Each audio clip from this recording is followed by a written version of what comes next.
On se retrouve, nous venons de mettre en avant l'ensemble des créations de Ruth, qui s'appellent les Créas de Ruth. Et je vais vous expliquer pourquoi le groupe La Délivrance par la Femme, aujourd'hui, se déplace à la rue Krausé pour pouvoir faire cet ensemble de tournage et de présentation pour les indépendants, les créateurs et les artisans. Eh bien, c'est très simple. L'ensemble des shiurim qui sont faits depuis ces 2 ans ont pour but le renversement de la femme, la tchouva, la connexion à soi et également la hardout. Et aujourd'hui, lorsque l'on parle d'hardout, très souvent, c'est un terme que l'on comprend, mais dans la mise à application, c'est beaucoup plus difficile.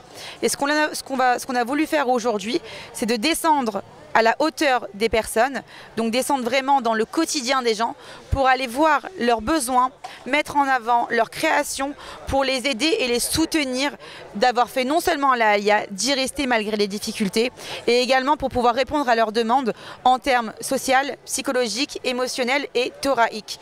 Alors on va faire un petit point sur la hardout. Qu'est-ce que la hardout et pourquoi avons-nous fait ça aujourd'hui avec mon cher caméraman pour pouvoir mettre en avant les créas de Ruth et également d'autres créateurs qui sont dans cette rue, tout simplement parce que c'est du pur bénévolat qui a un seul but, de pouvoir unir les gens et pouvoir également leur donner conscience de ce qu'est la hardout. La hardout véritable, c'est quoi? C'est pas donner ce que j'ai, c'est donner ce que je n'ai pas.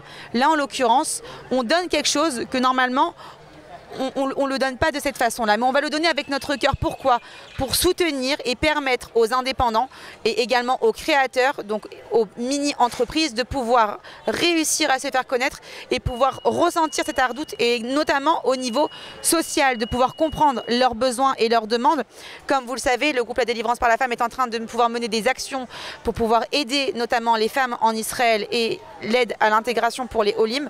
On est en train de mettre différents éléments pour pouvoir aider les Juifs de France à monter et surtout pouvoir casser les barrières de la vision négative d'Israël. C'est très important de comprendre qu'aujourd'hui, ce qui permet aux Juifs qui ont fait la Aliyah, aux Juifs de France de rester en Israël, c'est tout simplement la Emouna et le Bitachon qui est à l'image de Nachshon, que malgré les difficultés et les coups durs qu'il peut y avoir en Israël, et certes il y en a, et celui qui vous dit qu'il n'y en a pas, c'est pas vrai, il y en a, mais il y a une chose ici qu'il n'y a pas dans nul pays, nullement autre part on pourra le trouver, c'est justement cette hardout, cette connexion avec sa terre, cette connexion avec son peuple, ce soutien, cet amour qu'on a les uns envers les autres. Vous verrez rarement quelqu'un aller faire ce qu'on est en train de faire dans les rues de Paris, gratuitement, bénévolement, pour aider son prochain et le mettre en avant. Et mettre en avant également les côtés positifs de la Aliyah et le combat que ces femmes peuvent mener dans leur quotidien comme des guerrières pour pouvoir rester et perdurer, de pouvoir vivre en Israël. Et ça, c'est quelque chose d'extraordinaire. Maintenant, par rapport à la Aliyah, il faut savoir que très souvent, les personnes, lorsqu'elles viennent en Israël, changent de métier. Et on peut se demander la question, pourquoi il y a une reconversion professionnelle? Pourquoi tout simplement on n'exporte pas son métier de France à Israël? C'est une question intéressante. C'est très simple. La Aliyah, c'est une montée. Étant donné que l'on monte, ça veut dire qu'on part du bas. Donc si on part du bas, lorsque l'on vient en Israël, Hachem, il attend une chose de notre part, c'est qu'on casse notre ego, qu'on apprenne et qu'on comprenne également que lorsque nous sommes en Israël, on ne fait pas ce qu'on a envie de faire, on fait ce qu'on doit faire, parce que c'est une terre de connexion. C'est une terre où sa Neshama se connecte à Akadosh Baruch Hu et se connecte à l'énergie de la terre. Et faire un métier qui est juste bien parce que financièrement ça rapporte suffisamment, ça ne fonctionnera pas. C'est pour ça qu'il y a autant de reconversions.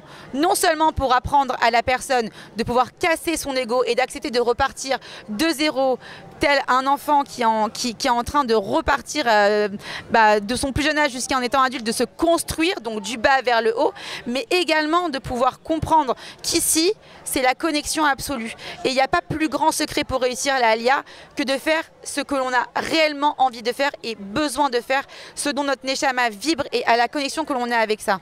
Et d'ailleurs, Ruth est l'exemple même.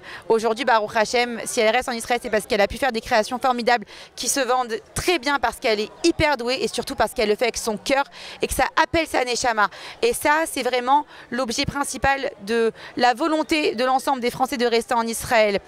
Et je vais venir aussi sur un petit point qui est un sujet que souvent on n'ose pas trop aborder.